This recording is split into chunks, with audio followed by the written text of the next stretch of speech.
In this video, I'm gonna do a blind taste test between Impossible ground beef and 100% real ground beef in 2 different tests and see if I can actually taste a difference. Demonstrably better than that first test.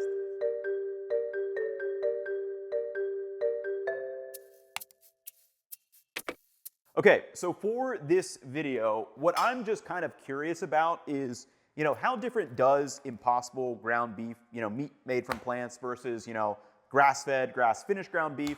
This is 85-15. I'm not sure exactly what Impossible ground beef is supposed to mimic. It has less protein, similar calories. So this is 240 calories per serving, 230 calories per serving, 21 grams of protein, and 19 grams of protein. Slightly less fat at 13 versus 17. This also has a fair bit more sodium. This has 370 milligrams of sodium versus 75 milligrams of sodium. So for this first test, what I'm gonna do is just cook them plain. I'm gonna do about half of it plain. And then for the second test, what I wanna do is actually season it up. So I'm gonna do a little cheesy gordita type thing. Not with pita, but like an easier version with what am I using it with? Oh, with just a flour tortilla and a taco shell. So right away, the texture on this is pretty weird. Also smells not great. This is like again, I don't know exactly how they make this stuff, but right away it is like very pebbly.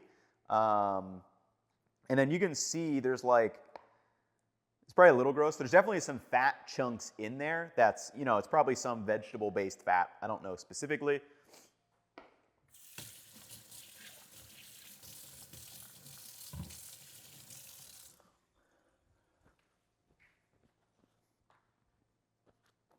And then obviously we just have the standard kind of ground beef.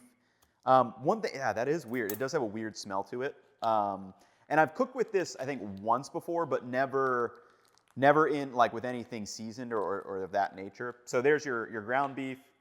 And again, it has the texture of meat. Like right away when they're raw, I can see there's a texture difference. I wonder what's gonna happen when we cook them.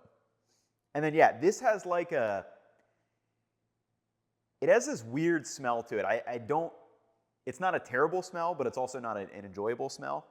Whereas just like normal meat of any kind doesn't really smell like anything when it's raw. Impossible beef kind of smells weird. But let's give this a cook and then we'll move into that other test and see what this kind of smells like when we actually go ahead and cook these.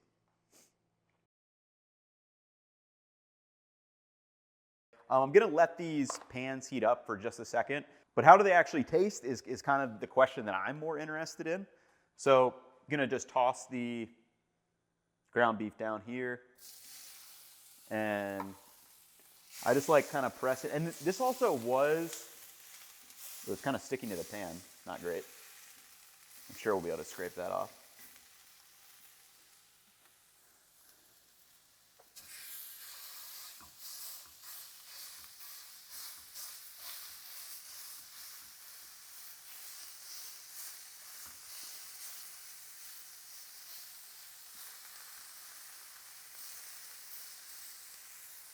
All right, cool.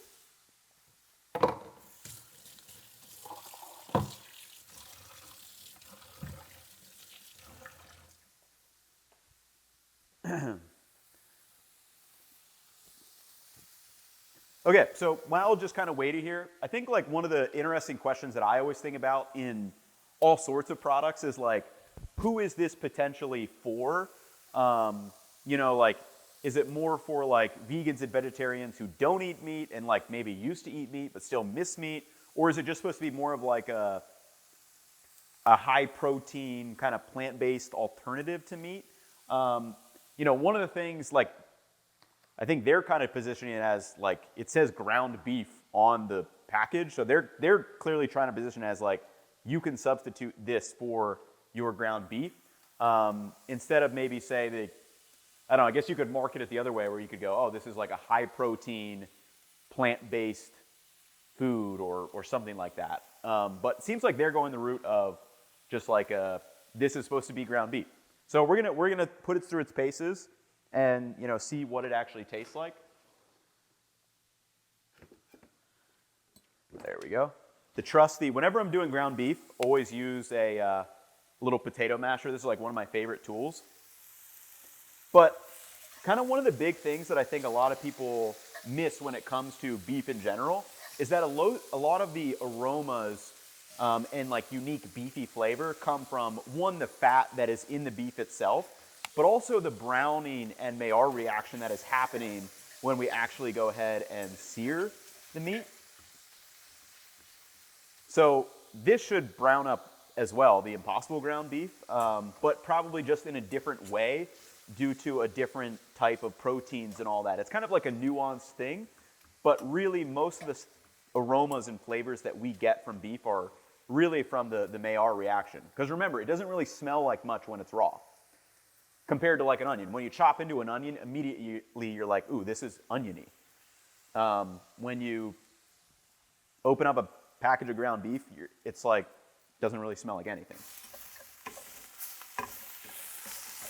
So this is kind of cooking quicker and definitely getting stuck. So probably has like a little bit less fat. Also, I can smell, it for sure smells different, not a question in my mind. Kind of smells like it smells more like generically roasty. Like it is plant-based, so I guess like in like a more, I don't know, grassy, roasty nuttiness aroma, less so like a beefy aroma.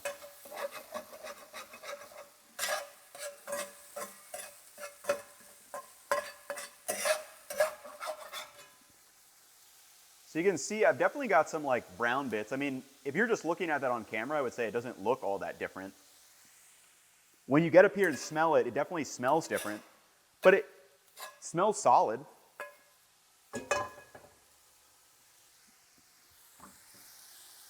And then, yeah, when you get over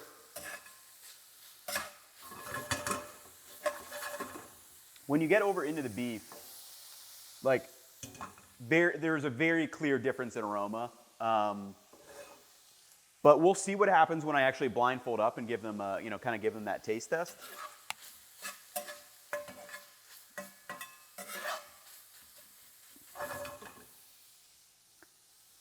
This is like basically done, and I can tell looking at this as well, it just looks kind of drier than like the 85-15 beef.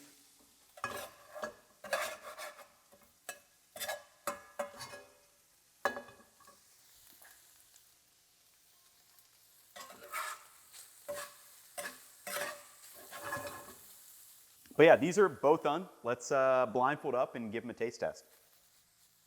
We got our great ground beef, the Impossible beef. And yeah, like I think if you cook these side by side, it's kind of just a fun test to do. If you cook them side by side, the smell clearly different.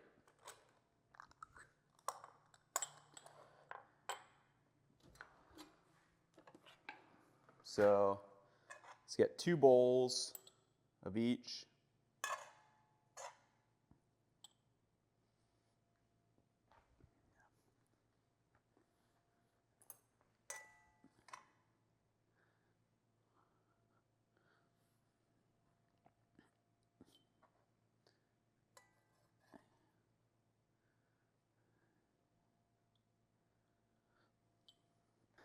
All right, so I'm gonna blindfold up here shortly.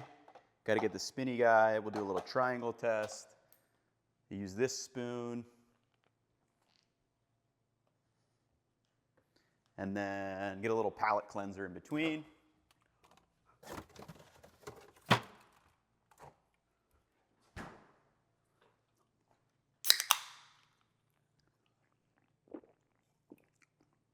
All right.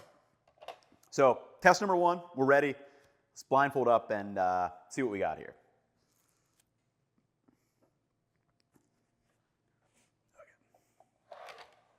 Oh, wait. Oh, no, I'll be able to tell after I look at them. I don't need to mark them.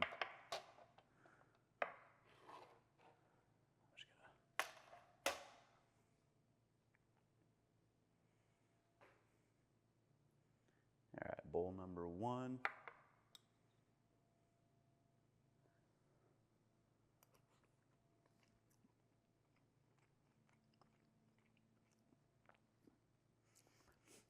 To me, that tastes exactly like ground beef. Wait, there we are. Number 2.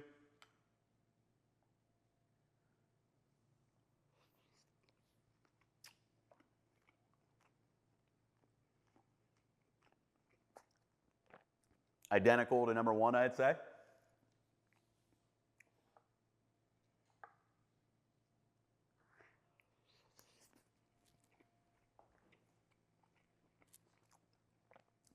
That is definitely the Impossible ground beef. Very, very easy to tell a difference here. Ground beef on the first 2, and then Impossible beef on the third one.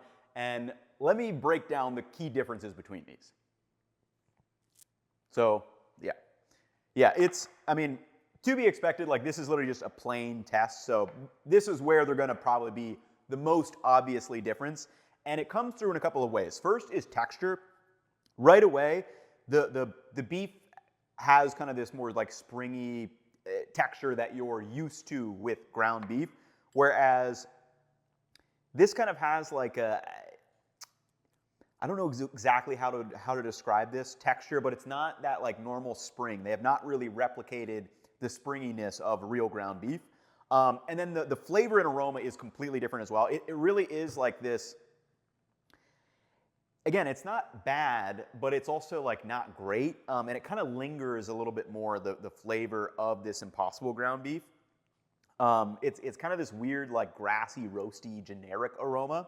Whereas with the beef, this is kind of the beef flavor that you know. And then the other difference is the juiciness. The ground beef is just definitely way more juicy to me. It's got like, you can kind of see it on the exterior a little bit, has that nicer coating of like fat that you're used to, even though this only is 85-15 beef. And I think this is kind of what I expected in this first test, but it's interesting to do. Just let's start here, and then in test number 2, which we'll do right now, is we'll add a bunch of seasonings and some sauce to this, and then that may mitigate some of those differences in the texture, aroma, and flavor. So let's do just that. Okay, so we're gonna season these up real quick. This is kind of something that I like to do. A little tomato paste, a little bit of beef broth, which I guess if you're trying not to eat beef, this like wouldn't make sense now that I'm thinking about it. But we're gonna do it anyway. So I'm gonna bring all these back here and just kind of season these up a little bit. We'll add them back to the pan and make our little taco seasoning. And yeah, in this first test, like there's no question, it's super obvious.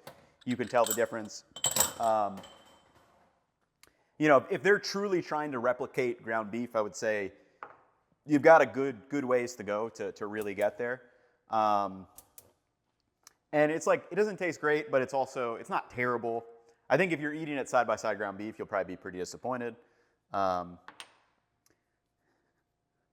I'm gonna do just I'll keep them similar. I'll do like a spoonful, I suppose. So for these, I'm just gonna do like a nice even spoonful of the seasoning. And this is a seasoning that I just made. It's cumin, garlic powder, smoked paprika, chili powder, and just a tiny bit of Mexican oregano. Then we're gonna add a little bit of beef broth just to give it a little bit of that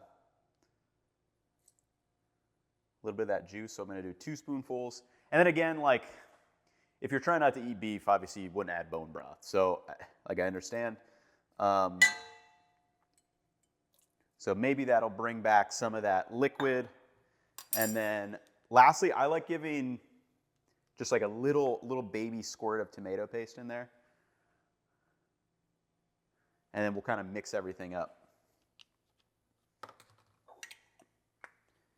Very simple but easy way to make some good tasting seasoned beef for tacos, or if you're try to replicate some Taco Bell.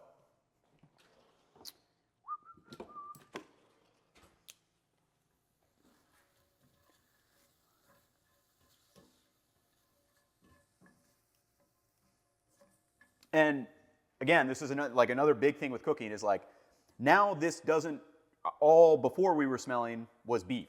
But now I've added a ton of spices to it. So that's predominantly what I'm smelling. I'm smelling all that garlic powder, the cumin, the chili powder, everything in there. So like that's something that I think a lot of people don't kind of realize is that like you're significantly changing the aromas in a lot of times you cook. And we have those all broken down on Cookwell, which is what we're trying to do is like explain and share more of those kind of fundamental concepts that you use all the time when you cook, but you maybe don't realize that they're going on.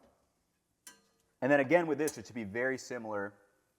Like I'm getting a little bit of that kind of smell, but predominantly it's all of those spices and stuff that I just added are really what are coming through. And then we haven't even added, I guess, the other stuff like the sour cream. So there's a lot of things that, you know, after that first test, like you could stop there and be like, oh, they're so much different. But then once you get into the cooking, you're like, whoa, we're making a lot of choices here. We're adding a bunch of spices. We've got a bunch of other ingredients going on. And that's always for me, like what I'm interested in testing is like, I don't want to stop at just the most obvious test. I do want to start there so we can start to learn these things. But we need to go deeper after we make those initial observations. This smells so good.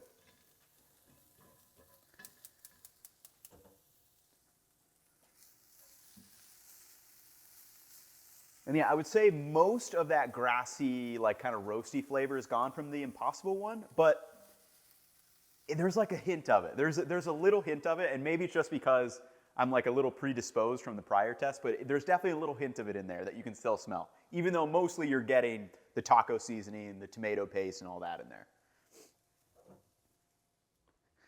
Okay, so I think we're pretty good here. We just need to assemble our tortilla and stuff, so let's do that.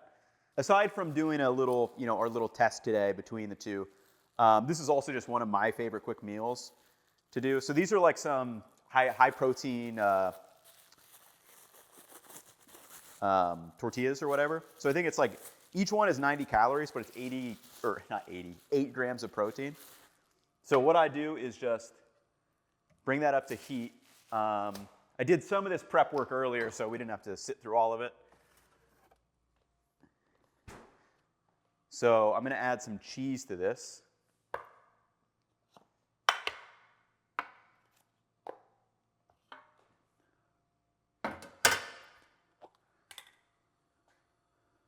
So little just even layer of cheese here. Not a ton, but enough. You know, you could use a lot if you want to.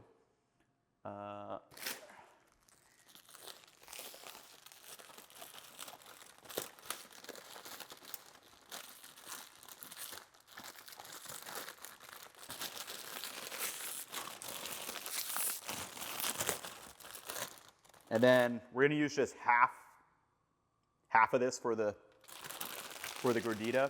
So it's kind of just like a more macro-friendly one. Like we're not using the thicker pita. We're using a thoughtful amount of cheese. We're going to use half of this and then fill it up with a lot of beef. So we get like a good protein, good balance. So for me, I really like Taco Bell. I love cheesy gordita crunches. That's always what I order. This is a way to like make it at home that gives you the vibes, but at a better, more useful macronutrient count. And I'll get this one started as well.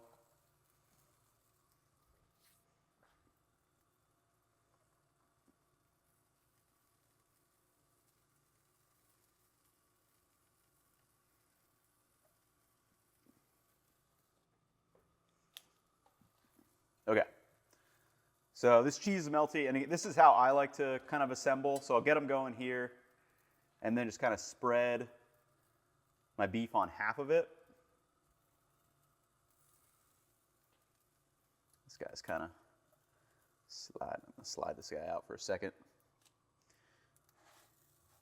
And then just broke that tostada in half. So other half of the tostada goes there. And then we'll finish assembling this guy in a second.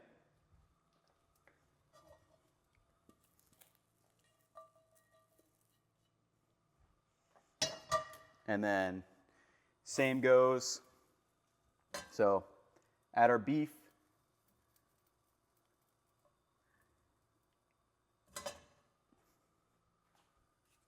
Other half of the tostada.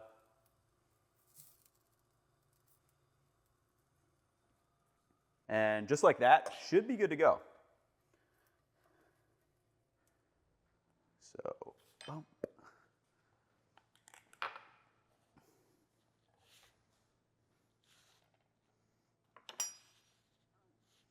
So what I like to do for this is just literally I think it's low-fat sour cream with some habanero hot sauce. I like to spread this on the tostada shell. I don't know why. That's just like, it's how I like to layer it personally. And then I'll put the salad right on top of it as well. Then I'll top my lettuce and stuff right here on top of that. Kind of holds it in place a little bit better.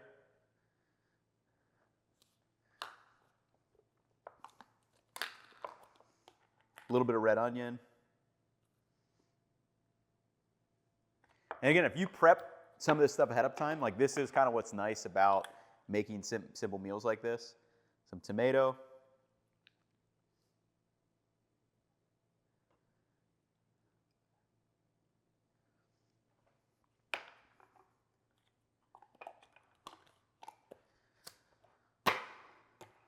All right. And just like that, we close it up.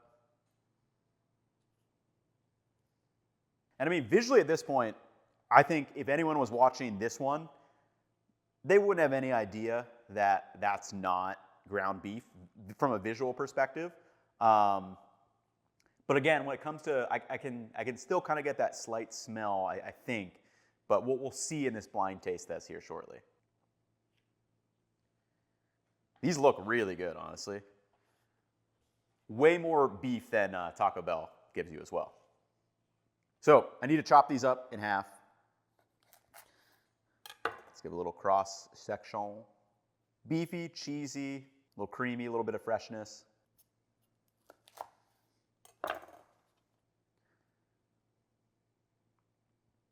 And yeah, I mean, both look pretty good, but we'll see in this taste test. We've got them ready. Let's blindfold up. Do our taste test.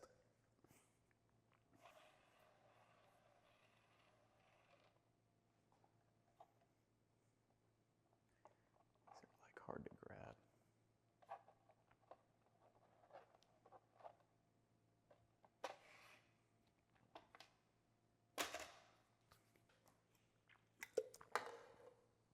Okay.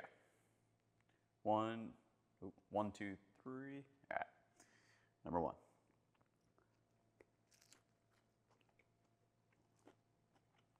Much closer. I think this is still the Impossible beef, but demonstrably better than that first test. I think this is the Impossible beef. Number two.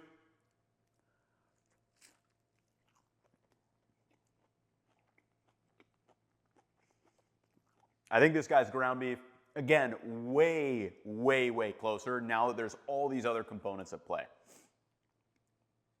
Number three.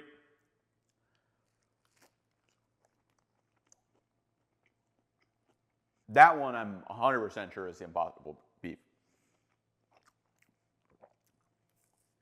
Just has that, like, still, it kind of lingers in there. I think that's the big difference between them. But let's give them a look and see what we got. Okay, so, wait. Okay, yeah, I was right. Okay, I was like, dang, maybe I was wrong. Impossible beef, ground beef. So again, able to tell a difference, way closer at this point. Like, I think if I hadn't done the prior test, you could potentially sneak it off in there. But again, it has this like lingering weird aroma to it that I think someone would catch on to after a couple of bites. It's hard to describe. I don't know what it is specifically about that Impossible beef, like, but it lingers. Whatever the aroma or something in there is, it definitely lingers in. But as far as the texture goes, that was one of the biggest differences in that first test. It was immediately obvious. So you're just like, the ground beef is more juicy. It's got the pebbliness, the springiness to it. That just doesn't have it at all. But again, now we've added so many more textures going on here. There's the soft from this. There's the creaminess from the sour cream. There's the crunchy from the chip. There's the freshness and everything in there. So when I first took a bite, it wasn't immediately like, ooh, this is Impossible Beef. But as you chew through it, it really is that aroma that kind of lingers in there and is the key differentiator, even in a cooked application like this. So what's the ultimate conclusion here? You can definitely taste the difference. I think if you did this side by side, you'd come up with the same thing as I would. But if you are looking for kind of other options out there for beef, or if you don't like beef, or you want something that's kind of like meat, I don't know. I think it could be a good option for me.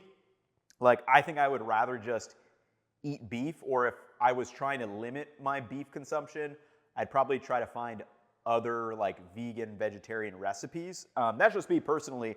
I honestly just kind of wanted to do this because I thought it'd be a fun test. And I'd be very curious what your takeaways are here. So yeah, let me know down in the comments. This was definitely a very, very fun test. Really, really tasty test as well. This is one of my favorite dishes. Recipe will be up on the website. But yeah, I will catch you all in the next one. Peace, y'all.